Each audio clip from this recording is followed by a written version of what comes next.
tissue for microscopic examination. When they take you to surgery and they cut off a piece of tissue and take it to the pathology lab for examination, that's a biopsy. Okay?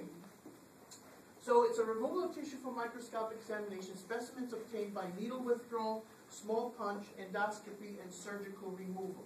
Okay, those are all different ways of obtaining a biopsy. Okay? Imaging techniques used to produce visual images of the body. Most common is radiography or X-rays. Best at showing dense tissue, soft tissues enhanced by contrast medium. Right? You know, up until about 40, 50 years ago, that was like the biggest diagnostic test that was around was an X-ray, right? Today we got MRIs, and CT scans, and PET scans. We got all these computerized mumbo-jumbo machines. It's just wonderful what we got to do. You know, all these sophisticated diagnostic tools. Okay? But an X-ray has been around since the 1890s. Okay? It's been around for a long time. Okay? And basically, you know, bone will show up very nicely on an X-ray because it's dense.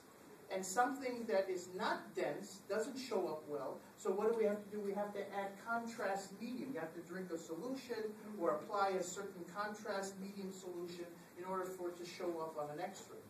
Okay? Other methods, sound waves, radioactive isotopes, radio waves, magnetic fields.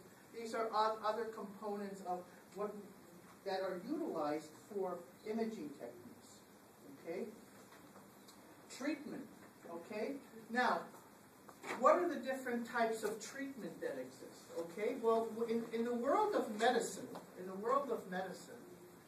you know, not only is there a diagnosis of what's wrong with you, then comes the proposed treatment, right? What are the treatment options that we have for you? Well, the first one listed is counseling. Okay? Now, counseling is basically a psychiatric or psychological type of treatment. Okay? Like group sessions, group therapy sessions, or individual therapy sessions where there's either one-on-one or group, where you try to talk things out to try to solve any psychological issues that the person may have or the patient may have, right? But when it comes to more physical problems, right, you would do drugs, you would do medication, surgery, radiation, physical therapy, occupational therapy, psychiatric treatment.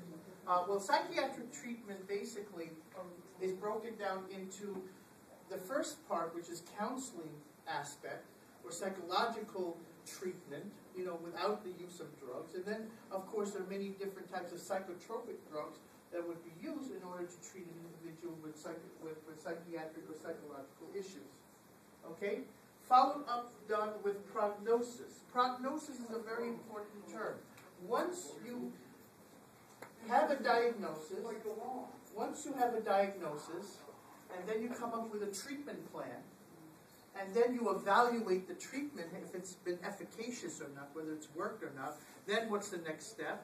You're going to make a prognosis. How effective has the treatment been? What do we expect from this patient in terms of outcome? Right? That's the prognosis part.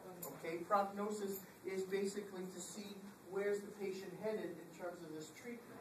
Okay? Prognosis versus diagnosis. So do know the difference between diagnosis and prognosis.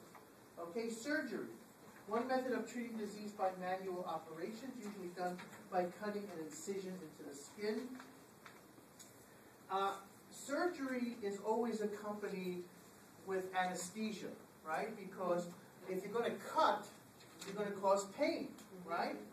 And that's inhumane, right? Pain is inhumane, all right? Rhymes too, but it's true. Pain is inhumane. So what do? You give an anesthetic of some sort. It could be a local anesthetic or general anesthetic, right?